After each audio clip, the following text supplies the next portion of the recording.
धाराशिव जिले में पिछले कुछ दिनों से हो रही अतिवृष्टि के चलते कई इलाकों में नदी नालों में बाढ़ आ गई है, जिससे खड़ी फसलें और गांव के घरों को भारी नुकसान पहुंचा।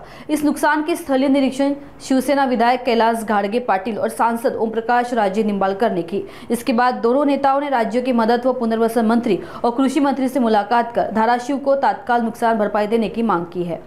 काल आम्ही आणि खासदार साहेबांनी राज्याचे कृषी मंत्री आणि मदत पुनर्वसन मंत्री या दोघांची भेट घेतली। त्यांना ही गोष्ट निदर्शनास आणून दिली की 8 ऑगस्टला सोलापूर जिल्ह्यात पाऊस झाला, त्यांचं प्रशासनामार्फत अबकडे गेलं आणि त्यांचा निधी वितरित झाला। परंतु धाराशिव जिल्ह्यात 14 ऑगस्टला 10 ते 14 ऑगस्टमध्ये जो पाऊस झाला होता, जी अतिवृष्टी झाली होती, त्याच्या अद्यापपर्यंत पंचनामे पूर्ण होऊन शासनाला जी मदतीची मागणी पाहिजे अबकडे या नमुन्यात जायला पाहिजे होती, ती गेलेली नाही।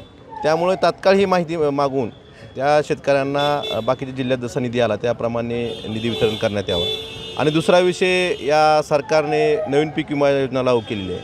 आता एवढा पाऊस होऊन सुद्धा चारी ट्रिगर ॲड ऑन कव्हर जे होते, चारी ट्रिगर काढल्यामुळे शेतकरी एवढं नुकसान होऊन सुद्धा पूर्ण सोयाबीन पाण्यात असताना सुद्धा शेतकरी विमा कंपनीला नुकसान भरपाईसाठी कळवू शकत नाही।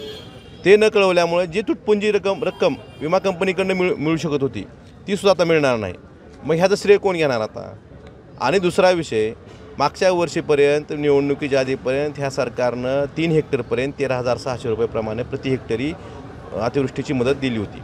आता ती मदत वाढवायची तर लांबच, परंतु एवढं नुकसान झालं असताना सुद्धा त्यांनी 8,500 प्रमाणेच प्रति हेक्टरी मदत द्यायचं धोरण जे शासनाचं आहे, हे चुकीचं आहे। एकतर विम्याचे ॲड ऑन कव्हर काढल्यामुळं विम्याची मदत कुठली मिळणार नाही, त्या दुसऱ्या बाजूला 13,600वरनं रक्कम कमी करून 8,500 काढली।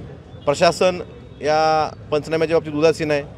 आता आपण बघतो की प्रत्येक नदीला, प्रत्येक ओढ्याला पूर आलेला आहे आणि यातून नदीनी ओढ्यांनी पात्र बदलले।